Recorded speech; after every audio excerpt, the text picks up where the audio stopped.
Bonjour et bienvenue de nouveau sur Évoluer. Découvrez votre meilleure version. Aujourd'hui, j'ai quelque chose de spécial à partager avec vous. Au fil de nos vidéos, nous avons exploré diverses astuces pour évoluer et atteindre notre meilleure version. Mais aujourd'hui, je vous invite à vivre une expérience différente. Je vous propose une histoire inspirante, qui, je l'espère, touchera votre cœur et vous aidera à réfléchir sur la véritable paix intérieure et la transformation personnelle. Parfois, la vie semble nous demander de courir sans cesse. Mais et si la véritable transformation se trouvait dans la paix intérieure et dans le silence du moment présent? Sophie était une femme d'âge moyen qui vivait dans une petite ville entourée de montagnes.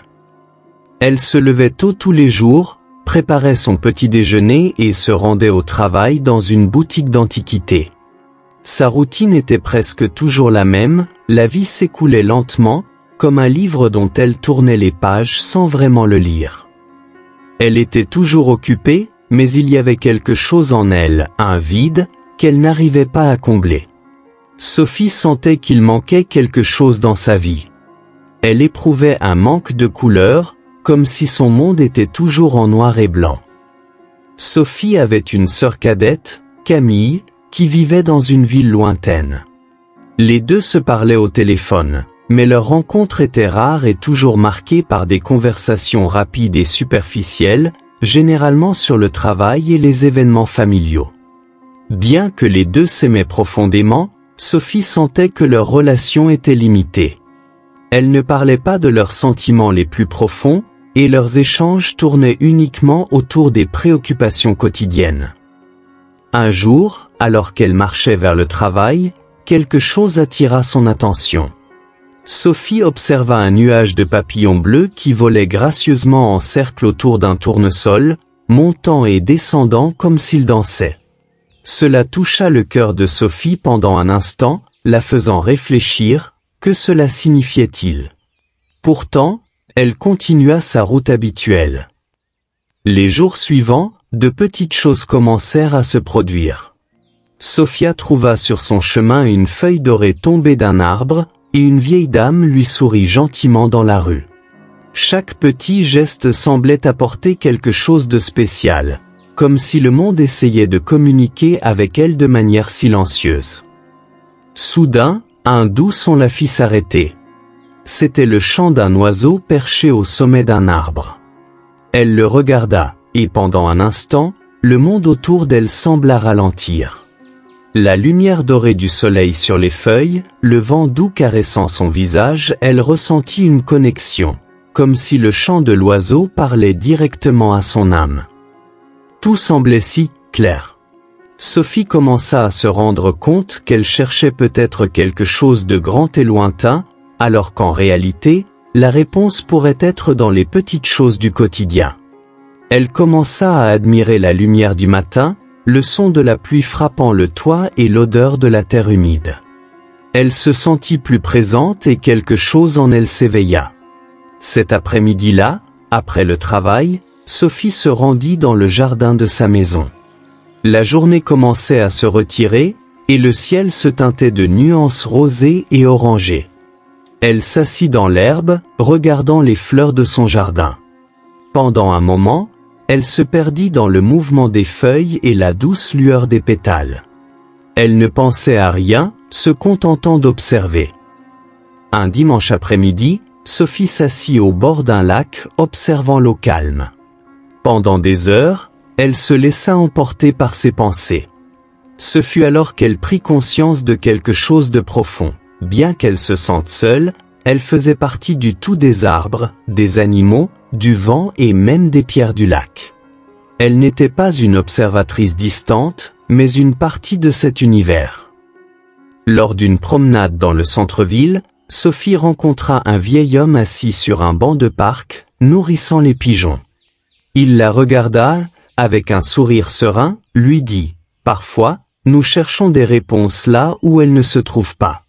Le secret, ma jeune fille, est de s'arrêter et de regarder autour de soi. » Les mots de l'homme la touchèrent profondément, mais Sophie ne comprenait pas encore pleinement. Les jours suivants, Sophie commença à consacrer plus de temps à cet espace silencieux. Chaque matin, avant de commencer sa routine, elle s'asseyait sur le banc en bois du jardin, où les premiers rayons du soleil touchaient les feuilles des plantes. Elle y restait, simplement à ressentir la fraîcheur de l'air et écouter les sons autour d'elle. Parfois, elle fermait les yeux, se permettant de ressentir simplement la présence du moment. Ce fut alors qu'elle comprit quelque chose d'important. Son esprit, qui était toujours rempli de pensées sur le travail, les factures et les préoccupations quotidiennes, était complètement silencieux. Pour la première fois depuis longtemps, elle ne ressentait aucune précipitation. Le temps semblait s'arrêter. Il n'y avait que les couleurs du ciel, le son lointain d'une rivière et la douceur des fleurs effleurant ses doigts. Je fais partie de cela, pensa-t-elle, et un profond sentiment d'appartenance envahit son cœur. Peu à peu, Sophie se rendit compte que cette simple pratique de vivre pleinement l'instant présent était suffisante. Il ne fallait pas chercher quelque chose de lointain ou de compliqué, il n'y avait pas besoin de se presser. Chaque moment, aussi simple fût-il, semblait devenir plus clair et plus significatif. Elle comprit que la paix était là, dans l'acte même d'exister. Par une après-midi tranquille, Sophie s'allongea dans l'herbe et observa les nuages passer lentement dans le ciel. À ce moment, elle se souvint d'une histoire qu'elle avait entendue lorsqu'elle était jeune, comment les arbres poussent lentement, mais au fil des ans, ils deviennent imposants et forts, sans jamais se hâter. Ils savent exactement quand il est temps de fleurir. L'idée de ne pas se presser semblait maintenant être plus qu'une leçon de vie, c'était une vérité silencieuse qui résonnait profondément en elle. Sophie sourit en y pensant. Elle réalisa qu'en s'arrêtant simplement pour observer, elle commençait à comprendre quelque chose de profond sur elle-même. Il n'était pas nécessaire de faire quoi que ce soit pour se sentir connecté au monde, à l'univers. La connexion était là, dans chaque respiration, dans chaque geste simple. Elle faisait déjà partie de tout cela. Un matin, Sophie se leva plus tôt que d'habitude. En ouvrant la fenêtre, une brise fraîche entra dans la maison. Dehors, le jardin semblait plus vivant que jamais, avec des couleurs plus vibrantes et des sons plus clairs. Elle s'assit au bord du lit, regardant par la fenêtre, et réfléchit, « Je suis faite de la même matière que le vent, le soleil, les étoiles. Nous faisons tous partie du même tout. » À cet instant, un profond sentiment d'unité avec tout ce qui l'entourait naquit, et Sophie sentit, une fois de plus, qu'elle n'était pas seule. Elle était connectée à tout. Pendant qu'elle travaillait, en se permettant de petites pauses pour observer la vie autour d'elle, Sophie commença à remarquer quelque chose qu'elle n'avait jamais vu auparavant. Elle ne ressentait plus cette pression constante. Son esprit, qui était autrefois préoccupé par l'avenir, était maintenant en paix. De temps en temps, elle se rappelait certaines paroles lues dans un vieux livre sur vivre dans le présent. Mais maintenant il semblait que, plus qu'un conseil, cette idée faisait partie d'elle. Un après-midi, après une longue journée de travail, Sophie s'assit au bord d'un petit lac, près de chez elle. L'eau était calme et reflétait un ciel sans nuages. Elle observa le reflet des arbres dans l'eau, réfléchissant au cycle de la vie. Comme l'eau, elle passait aussi par des moments de turbulence et de calme. Et, tout comme l'eau, elle pouvait aussi apprendre à être plus sereine. Les jours suivants, Sophie commença à voir les choses différemment. Elle se levait plus tôt pour observer la lumière du matin, faisait des pauses pendant le travail pour écouter le vent, et le soir, elle se permettait de regarder les étoiles avec plus d'attention. Chaque petit geste la connectait davantage à son être intérieur, à la paix qu'elle cherchait. Un après-midi, assise dans le jardin, Sophie ressentit une légèreté qu'elle n'avait jamais connue. Elle était simplement là, sans hâte, sans préoccupation. Le chant d'un oiseau, le mouvement des feuilles dans les arbres, l'odeur des fleurs autour d'elle, tout semblait avoir du sens. Ce n'était plus une question de trouver quelque chose en dehors d'elle-même. c'était une question d'être présente, d'accueillir ce qui était à l'intérieur et autour d'elle, sans précipitation, sans jugement. Et alors, une pensée simple surgit dans son esprit. Je fais partie de ce tout. Il n'y a pas de séparation. Il n'y a que l'instant présent.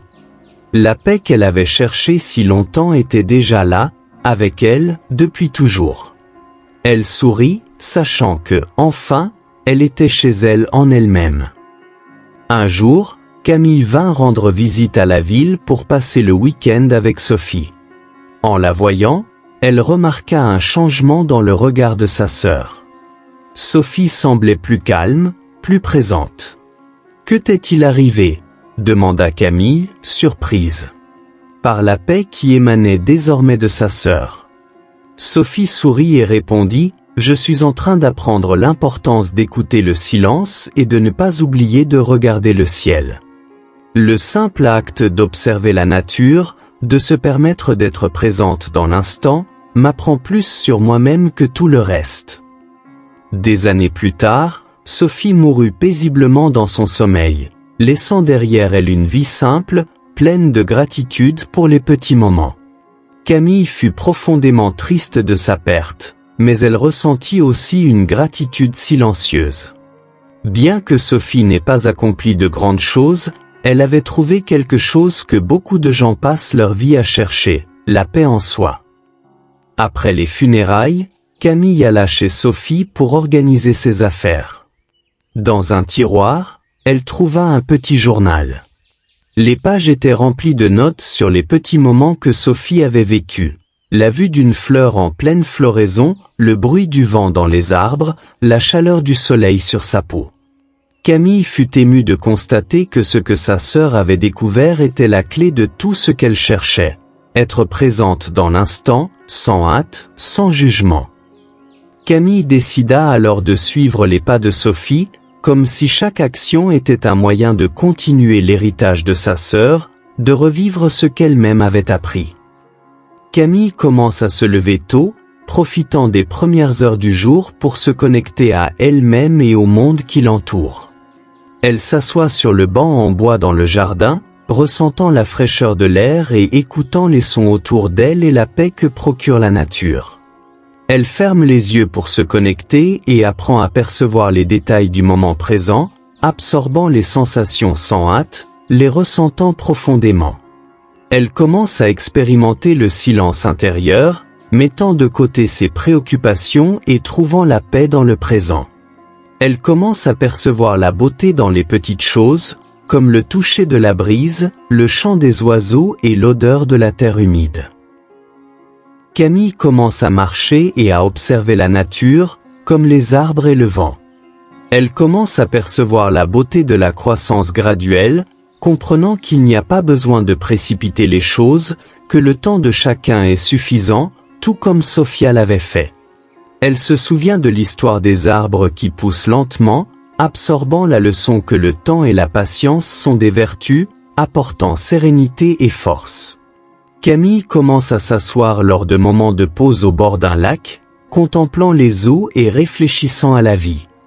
Dans des moments de calme, elle observe le reflet de la nature dans les eaux tranquilles, trouvant un profond sentiment de connexion avec tout ce qui l'entoure. C'est là, dans le silence de la nature, qu'elle commence à ressentir quelque chose de profond, une connexion avec l'univers et avec Sophia. Elle comprend que, tout comme l'eau reflète les arbres et le ciel, elle reflétait aussi la paix que sa sœur avait trouvée. Camille ne se sentait plus seule. Elle sentait Sophie dans chaque respiration, comme si sa sœur était encore là, accompagnant chaque pas. Et ce fut dans l'un de ces moments de pure connexion, alors qu'elle se promenait dans le jardin lors d'un crépuscule doré, que Camille comprit enfin le cycle de la vie. Elle se sentit partie intégrante de quelque chose de plus grand, comme les arbres, les fleurs, le vent et les étoiles. Camille, tout comme Sophie, avait trouvé la paix en elle-même, et à cet instant, elle ressentit une profonde sensation d'unité avec tout ce qui l'entourait, avec la nature, avec sa sœur et avec l'univers tout entier. Camille sourit, sentant qu'en suivant les pas de Sophie, elle était arrivée au même endroit que sa sœur, chez elle, en elle-même. Le cycle de la vie, avec ses pauses et ses mouvements tranquilles, se complétait maintenant en elle. Elle était en paix et savait que Sophie, quelque part, l'était aussi. Sophie, tout comme Camille, s'était reconnectée au monde qui l'entourait, avec une nouvelle sensibilité. À chaque moment vécu avec plus d'attention, Camille sentait que, d'une certaine manière, elle honorait l'héritage de sa sœur. Enfin, elle comprit que la véritable maison, le véritable sens de la vie, résidait dans le fait d'être présent, d'accepter la vie telle qu'elle est, avec toutes ses pauses et ses imperfections. Et, dans le silence de son propre être, Camille trouva la même paix que Sophie avait trouvée, une paix intemporelle, une paix qui a toujours été et sera toujours. La vie, comme le jardin de Sophie, fleurit lorsque nous apprenons à ralentir, à écouter et à simplement être. Lorsque nous nous permettons d'être dans l'instant, la véritable connexion avec tout ce qui nous entoure se révèle. Il n'y a pas de précipitation, pas de quête lointaine. Il n'y a que l'instant présent, qui est suffisant.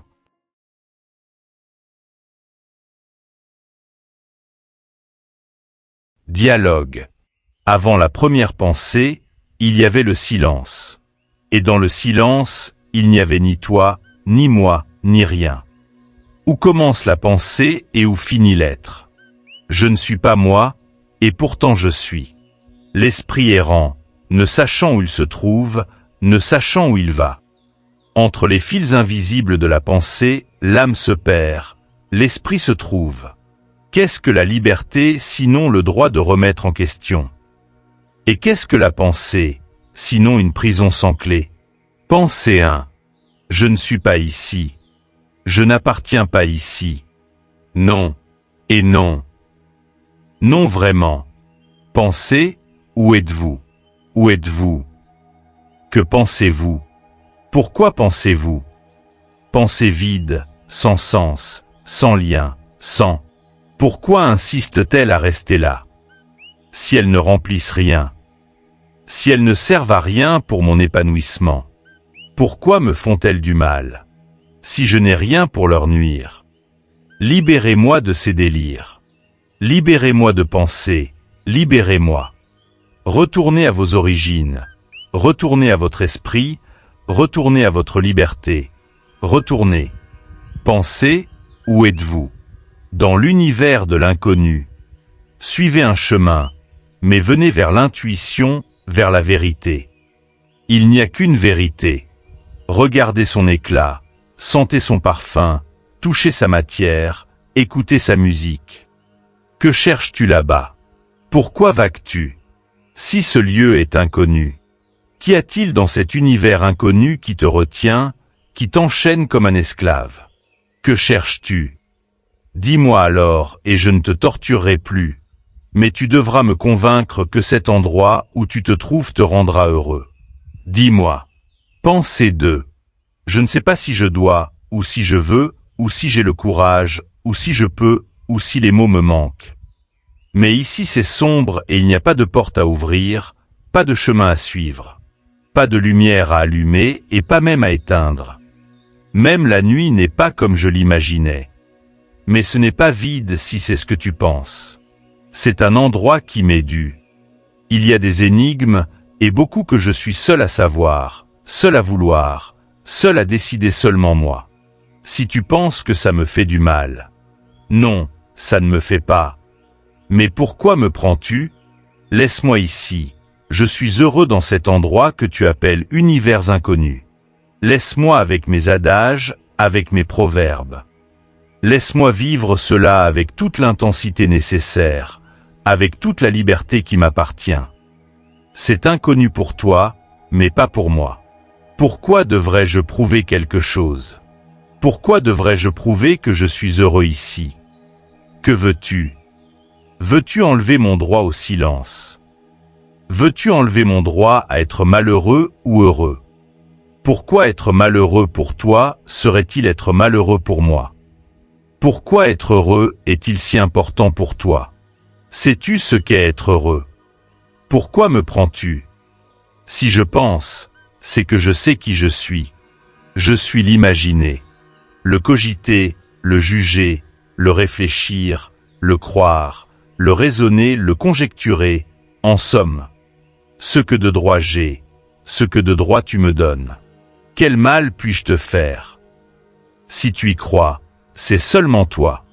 Je ne fais pas partie de cette croyance. Je n'ai pas délibéré ce désir. Je ne suis pas en toi pour cet acte. Je ne t'appartiens pas en ce moment. Je suis pensée et seulement pensée. Je suis libre et je suis libre. Pensée 1. Quel droit penses-tu avoir? Le droit de l'individualité. Tu n'appartiens pas où tu es. Tu es vide sans moi. Tu es libre pensée, libre dans la pensée. Mais pour être libre, tu as besoin de moi. Que penses-tu? Survivras-tu sans moi? Comme le soleil appartient à la lune, comme la mer appartient au ciel, comme le feu appartient à l'eau, comme la terre appartient à l'air, comme la chaleur appartient au froid, tu m'appartiens, comme je t'appartiens. Comment peux-tu penser qu'il n'y a pas de mal en toi? Si je le ressens en moi. Tu n'as pas le pouvoir de contrôler ce sentir. Tu n'as pas le pouvoir de ce qui nous appartient à nous et pas seulement à toi. Des droits. Nous en avons tous. Il n'y a pas de droit sans les gauches. Tu as droit au silence, mais ton silence m'appartient. Comme je t'appartiens. Je reste en toi parce qu'en moi tu restes. Si je suis, tu es. Si je suis là, tu es là. Se séparer de moi, c'est être sans toi. Moi sans toi. Toi sans moi. Je te retire ce droit. Car il nous appartient à nous. Matière. Mais qu'est-ce que c'est? Pourquoi vous battez-vous? Si ma matière succombe, aucun de vous ne survivra. C'est moi qui détermine à qui appartiennent les pensées 1 et 2. Où elles sont? Vous pensiez que je n'avais pas écouté? Vous pensiez que je ne l'avais pas senti? Vous pensiez que je ne suis pas? Qu'en pensez-vous? À moi vous appartenez, tout comme je t'appartiens. Ne décidez pas pour moi, comme je ne décide pas pour vous. Sentez l'odeur, sentez la chaleur, sentez le toucher, sentez la musique, sentez. Sans toi, je ne vis pas, mais sans moi, aucun de vous n'existe. Pensée 1. Tu te trompes. Pensée 2. Je suis d'accord. Esprit. Tous sont tort. Je suis l'eau, la terre, la lumière, la nuit, le feu. Je suis la douleur, le soulagement, la haine, l'amour. Je suis l'essence. Je vous ignore, matière, et vous aussi, pensée, parce que vous ne vivez pas l'un sans l'autre. Arrogante matière de croire qu'en succombant, la fin sera là. Vous n'êtes pas sans moi. Vous n'êtes pas sans la vie. À moi, vous appartenez tous, parce que je suis l'esprit et je peux vivre en toi, matière. Comme je peux vivre en vous, pensée. Comme je peux vivre en tout lieu. C'est pourquoi entrez en accord. Décidez à qui vous appartenez, pour que je puisse vivre en vous et vous en moi.